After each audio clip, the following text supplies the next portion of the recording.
आशीर्वादात्मक श्लोक परे परे आसी जाइछि गोटे विषय वस्तु बाबा भलो करलिन गोटा खुशी है विषय वस्तु रो कथाटा हला कोन एबार सुपर डुपर हिट सामाजिक नाटक ये कोन सुभद्रा कंदुछि ओ खलरे ओ बाबा इरे धन ये दिन लक्ष्य रखिए घटनाटा होइछि कोन एकदा दिन पर घटना पद्मज भुवने लंकेश जनक प्रवेश होई सभीरे बढ़िया कथा लिंगराज आज्ञा पद्मज भुवने पद्मयुक्त ज पद्म ज अर्थ जात की जन्म पद्मरु जे जन्म ग्रहण करिसंती अनंत जे से किए से हेउसंती ब्रह्मा ब्रह्मा ब्रह्मा पाटी सृष्टिकर्ता ब्रह्मा तांको भुवन रे अछंती एही समय रे हला कोन लंकेश जनक बुझियोनी लंकेश लंकार ईशती राजा हेले किए लंकार राजा हला रावण आज्ञा रावण को पिता की बापा हेले की बापा ताको बापा विश्रवा ब्रह्मांक भुवन रे प्रवेश होई जाइछंती हठात कर जाय पहुंची जाइते जेते बेले आज्ञा ब्रह्मांक भुवन रे प्रवेश होइछंती एही समय रे आज्ञा देखिले जे ब्रह्मा कार्यरत अछंती विश्रवा पहुंचिलेनी बोली आज ब्रह्मा जानि परना हंती तोर कोने से हम कार्य करछो केनु आज्ञा ब्रह्मा को जणाइबा उद्देश्य रे आज्ञा विश्रवा तीनोटी ताली मारी देले चारि गेला धन तीनटा जेते बेले आज्ञा ताली मारी देइछंती ब्रह्मा देखि गेले विश्रवा आसी पहुंची जाइछंती दंडवत जा दंडवत आ विश्रवा हां भाई बहुत समय आसीबो हां जे जो आसी अनेक बड़ आज्ञा हम आसी साइले आपण तळ कोने कोन कार्य चलै जने मु पछड़ छिडाइछे आज्ञा विश्रवा को देखि आनंदित मनरे जतो बेले ब्रह्मा कोलाग्रत करिबा पई जाउछंती सेही समय छुटी आइबा पई जाउछंती विश्रवा कहिले हां सेनापति हां मु तम पाखु गेल हवा गासी कोन मु कार्य रे आसीछि हम गोटा बहुत कार्य रे आसीछि तेनु आपण त बसिके सेठी लेखनी चालिछंती मु आपण पछरे किछि समय छिडा हेलिनी कोन गोटा लेखा लेखियो जो कोना दिहे कथा वार्ता विश्राम करी हवा अरे तुमे केउ कार्य रे आसीछ कुह आजि आसीछि आपण कोन लेखा लेखि चालिछि आजि दिनटा के जानिया पाई घटनाटा हला कोन आज्ञा ए जो लेखनी मनटा चालिछि आज्ञा मोर कामटा कोन तुमे जानिथियो तमर खटा सूत्र ऑफिसियल कोन प्रतिदिनिया कार्य आज्ञा गोटिए पुओ एवं गोटिए झियर संबंध की विवाह उद्देश्य रे मोर लेखनीटा चाली थाए सेही पाई मु फेरे कि आपन पचाछि को पुओ संगे को झियर आजि कार्य चालिछि आपन लेखा लेखि को पुओ सहित केउ झियर विवाह आज्ञा ए कथा कोन समस्त जानिबा उचित तमर मोर सिगरेट कथा वाला है ना सिगरेट ना भाई ना सिगरेट सेया कथा बोलते टिके विधाता कहिले विश्रवा आज्ञा ए कथा कहि होबनी देखंतु आज्ञा आपण कहिबे मु सुनिबे आपण कहिबे के कथा के तीन जण आज्ञा जानिबे निराळ सत्य कथा ए लेखनी मुनारु जहा बाहरी छी स्वयं नारायण को भी जणै दिया जीवन तेनु କହିବା ପାଇଁ ମୁଁ ଅକ୍ଷମ। ଆଜ୍ଞା ଦେଖନ୍ତୁ ଏହି ସମୟରେ ବିଶ୍ରବା ଗୋଟିଏ ସୂତ୍ର ପ୍ରୟୋଗ କଲେ। କହିଲେ ବିଧାତା ଯେବେ ଆପଣ ନ କହିବେ ତେବେ ମୁଁ ଯାଉଛି। କିନ୍ତୁ ଏ ସୃଷ୍ଟିର କର୍ତ୍ତା ବ୍ରହ୍ମା ଜାଣିଲେ ଯେବେ ଜଣେ ଅତିଥି ମୋ ଦ୍ୱାରରୁ ଫେରିଯିବ କଣ ହବ ଜାଣିଛ? ଆମର ଅତି ବଡି ଜଗନ୍ନାଥ ଦାସ ପ୍ରମାଣ କରନ୍ତି ମହାପୁରାଣ ଭାଗବତରେ। ଜାଗୁଆରୁ ଅତିଥି ବାହୁରେ ସେ ପ୍ରାଣୀ ପ୍ରେତାମୁଖେ ବାଡ଼େ, ସେ ପ୍ରାଣୀ ପ୍ରେତାମୁଖେ ବାଡ଼େ, ସେ ପ୍ରାଣୀ ପ୍ରେତାମୁଖେ ବାଡ଼େ। তোমার কথা গোটিয়ে প্রমাণ দেবা যে যা দ্বারাରୁ অতিথি বাহুଡ଼ି ଯିବ ସେ ଜଣକ ଶେଷ ମୁହୂର୍ତ୍ତରେ ପ୍ରେତ ମୁଖରେ ପଡ଼ିବ। ତାର ଜୀବ ଆତ୍ମା ସଦତି କାମନା କରିପାରିବ ନାହିଁ। ସେଥିପାଇଁ ଆଜି ବ୍ରହ୍ମା ଗୋଟିଏ ଦ୍ୱନ୍ଦ୍ୱରେ ପଡ଼ିଗଲେ। କହିଲେ ଅତିଥି ଜଣକ ଦେବେ ବାହୁଡ଼ି ଯିବେ, ମୋର ଧର୍ମ ନଷ୍ଟ ହବ।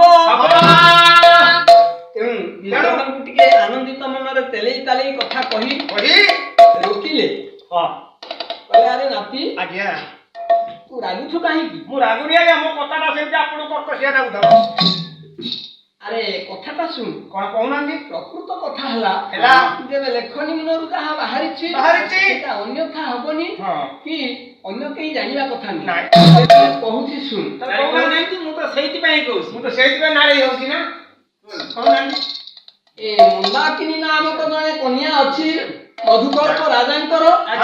ସେ ମଧୁକଳ୍ପ ରାଜାଙ୍କର କନ୍ୟା ତା ସହିତ ବିବାହ ହବ। ଏ ଯୋଉ କାଞ୍ଚନ ନଗର ଦେଖୁଛ, କାଞ୍ଚନ ଅରଣ୍ୟ ଦେଖୁଛ, ଏ ଅରଣ୍ୟ ମଧ୍ୟରେ ଏ ଜଙ୍ଗଲ ମଧ୍ୟରେ ଗୋଟିଏ ଶବର ଅଛି। ପିଲା ସହିତ ବିବାହ ହେବ। ଆଜ୍ଞା ରାଜା ଝିଅ ସହିତ ଏ କାଞ୍ଚନ ବନର ଜଣେ ଶବର ଅଛି, ଶବର ପିଲାର ବିବାହର ରଜା ଘରେ ଗୋଟେ ଖଜା ଅପୂର୍ବ, ରଜା ଝିଅ ରଜା ପୁଅ ବିବାହ ମିଳିବନି। ଆଉ ଗୋଟେ କଥା ଆଜ୍ଞା, ଏଇଟା ଭୁଲ ହେଲା, ଆପଣ କାଟି ଦିଅନ୍ତୁ। କାଟିଦେବି। ଏଇଟା ଭୁଲ ହେଲା, ଛପ ପକେଇ ବିଶ୍ରବା ଏ ଲେଖନୀ ମୁନରୁ ଥରେ ଯାହା ବାହାରି ଯାଇଛି ସ୍ୱୟଂ ନାରାୟଣଙ୍କୁ ଭୋଗାଭୋଗ କରିବାକୁ ପଡିଛି ରେ। ହେଲେ ସେ ଯେ ସିଏ ହଉଛି ମୋ ଯଜମାନ, ମୁଁ ତାକୁ କରେଇ ଦେବି ନାହିଁ। ରାଜା ମଧୁକଳ୍ପଙ୍କର ମୋରି କୁଳର ପୁରୋଧା, ଗୋଟେ ପୁରୋଧାର ଝିଅକୁ ମାନେ ଗୋଟେ ଶବର ସହିତ ବିବାହ କରିବା ଅସଙ୍ଗତ କଥା। ତମେ କେମିତି ବିବାହ କରେଇଦବ ମୁଁ ଦେଖୁଛୁ ଆଜ୍ଞା, ଏ କୋପକୁ ସମ୍ବରଣ କରିବାକୁ ଯାଇ ବାଘକୁ ସମ୍ବରଣ କରିବାକୁ ଯାଇ ପୁଣି ଥରେ ବୁଝେଇଲେ ବ୍ରହ୍ମା। କହିଲେ ବିଶ୍ରମାରେ ଆଜ୍ଞା କଥାଟା ଶୁଣ। ତାହେଲେ କହୁନାହାନ୍ତି? ଯେଉଁ ଲେଖନୀ ମୁନରୁ ଥରେ ବାହାରି ଯାଇଛି କହିଛି ସ୍ୱୟଂ ନାରାୟଣକୁ ଭୋଗିବାକୁ ପଡିଛି। ମାତ୍ର କହୁଛି ଯେତେବେଳେ ତ୍ରେତୟା ଯୁଗରେ ପ୍ରଭୁ ରାମଚନ୍ଦ୍ର ପିତୃସତ୍ୟ ପାଳନ କରି ଏ ଜଙ୍ଗଲ ମଧ୍ୟରେ ଭ୍ରମଣ କରୁଥିଲେ। ଖାଲି ଭ୍ରମଣ କଲେ କେତେ ଦୁଃଖ କଷ୍ଟ ସହିଛନ୍ତି, ଅନେକ ଦୁଃଖ। ସ୍ୱୟଂ ମର୍ଯ୍ୟାଦା ପୁରୁଷ ରାମଚନ୍ଦ୍ର ମଧ୍ୟ କାନ୍ଦି କାନ୍ଦି ଏ ଜଗତ ମଧ୍ୟରେ ପରିଭ୍ରମଣ କରୁଛନ୍ତି। ନୟନରୁ ଲୋତକ ଧାର ବହି ଯାଉଛି। ତେଣୁ ବୈଦେହୀଶ ବିଳାସରେ କବି ସମ୍ରାଟ ଉପେନ୍ଦ୍ର ଭଞ୍ଜ ପ୍ରମାଣ କରନ୍ତି ବିଧାତା ବିଧାନ କଥା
କପାଳରେ ଲେଖି ଦେଇଛନ୍ତି ତାକୁ ଭୋଗିବା ପାଇଁ ନିଶ୍ଚୟ ପଡିବ।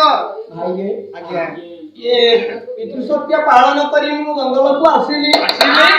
ହେ ରାମ ରାମ କହି ବାପା ମୋର ଦେହ ତ୍ୟାଗ କଲେ। ତାପରେ ଗୋଟିଏ ଦୁଃଖ ପଡିଛି। ଇଏ ସ୍ତ୍ରୀ ବିହୁନରେ ମୋର ସହଧର୍ମିଣୀ ବିହୁନରେ ମୁଁ ଆଜି ଜଙ୍ଗଲ ମଧ୍ୟରେ ପରିଭ୍ରମଣ କରୁଛି। ହରଣ କରି ନେଇଗଲା। ମୁଁ କଣ ରାମା ରାମା କହି ଜୀବନ ଚାଲିଯିବ। ଆଜ୍ଞା ତାଙ୍କୁ ମଧ୍ୟ ଭୋଗିବାକୁ ପଡିଛି। ଏ କଥା ଅନ୍ୟଥା ହେବନି। ଆଜ୍ଞା ମିଶ୍ରମା କହୁଛନ୍ତି ଅଜା ଯେହେତୁ ମୁଁ ହେଉଛି ପୁରୋଧା ବ୍ରାହ୍ମଣ ସବରକୁ ମୁଁ ଭୁଲ କରିଦେବି। ଏଇଠି ଆଜ୍ଞା ଯୁକ୍ତି ତର୍କ ହୋଇ ବିଶ୍ରମା ଏବଂ ବ୍ରହ୍ମାଙ୍କର କଥା ରହିଲା। ବିଶ୍ରମା ଆଜ୍ଞା ଚାଲିଛନ୍ତି ମଧୁକଳ୍ପ ରାଜ୍ୟର ରାଜାଙ୍କ ନିକଟରେ ପ୍ରବେଶ ହେଲେ।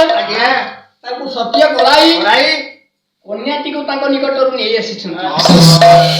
ଯେତେବେଳେ ଆଜ୍ଞା କନ୍ୟାଟିକୁ ନେଇ ଆସିଛନ୍ତି କଣ କହି ଆଣିଲେ? ବିଦ୍ୟା ଶିକ୍ଷା କରି ଆଶ୍ରମରେ ରଖିବି। ଉପଯୁକ୍ତ ସମୟରେ ଆପଣଙ୍କ ନିକଟରେ ନିଶ୍ଚୟ ବାର୍ତ୍ତା ଦେବି। ଯେତେବେଳେ ବିବାହ ସମୟ ହେବ ତୁମକୁ ନେଇ ତୁମର କନ୍ୟାକୁ ଆପଣଙ୍କ ନିକଟରେ ପ୍ରଦାନ କରିଦେବି। ଆଜ୍ଞା କନ୍ୟାଟିକୁ ନେଇ ଆଶ୍ରମରେ ରଖିଲେ। ପିଲାଟି ଆସ୍ତେ ଆସ୍ତେ ବଡ ହେଲା, ପାଠ ପଢିଲା। କେତେ ବର୍ଷ ରାଶି ହେଇଗଲାଣି? ବୟସ 16 ବୟସ ହେଇସାରିଲାଣି। କଥାଟା ଆଜ୍ଞା ଏଇ ସ୍ଥାନରେ ଥାଉ। ମନ୍ଦାକିନୀ ଆଜି ଗୁରୁଙ୍କ ଆଶ୍ରମରେ ଅଛି ବଢୁଛି ଆଉ